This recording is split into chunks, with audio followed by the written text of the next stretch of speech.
Des performances de danse traditionnelle, en passant par l'humour, comme ici avec Fortuné Bateza, la scène de l'Institut français du Congo, illuminée ce 29 avril 2024, date du lancement de la 6e édition du festival Maloba. Une ode à la jeunesse, mais aussi au théâtre, à la danse et au cirque.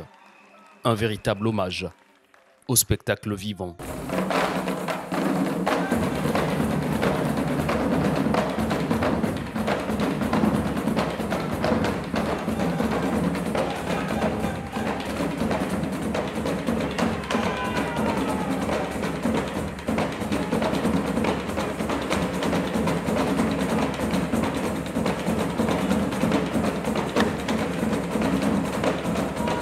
La perspective, c'est celle d'apporter à la jeunesse de Brazzaville et de Kintélé des loisirs sains et faire de ces festivals un gisement d'emplois, les emplois auxquels les jeunes n'ont souvent pas accès.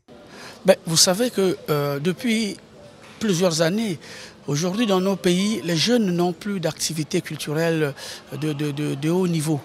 La seule activité qui fonctionne, ce sont les bars. Et donc nous, on veut apporter à travers les spectacles de théâtre des loisirs. Parce qu'on oublie que pour celui qui crée, ce sont les arts. Mais pour le public qui vient voir, c'est des loisirs, n'est-ce pas? Et donc, quand on dit loisirs sains, c'est là où on vient s'amuser et on se cultive. La jeunesse, tout simplement parce que près de 80% de la population congolaise est jeune.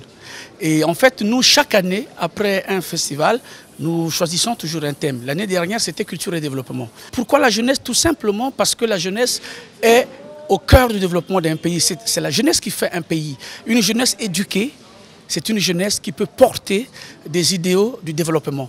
Et donc, le théâtre, au-delà du divertissement, a aussi une vocation sociale de divertissement, au-delà du divertissement, d'apprendre, n'est-ce pas, et surtout de créer le lien social.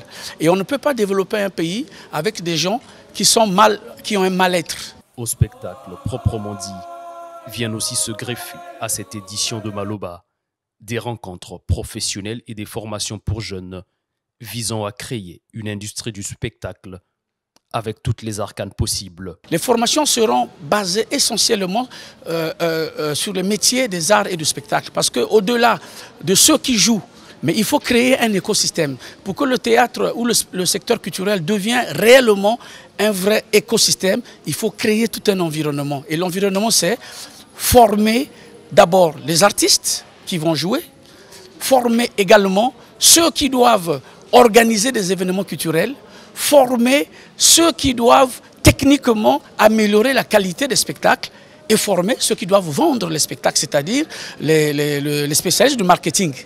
Voilà. Et donc c'est tout un écosystème.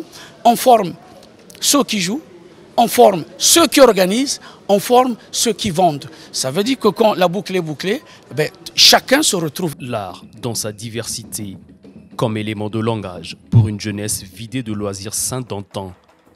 Dans les différents sites retenus, Maloba 2024 met au centre des spectacles des thématiques touchant les réalités sociales, comme l'emploi, la sécurité, la santé, qui constituent encore à ce jour un écueil à l'épanouissement de plus de 75% de la population.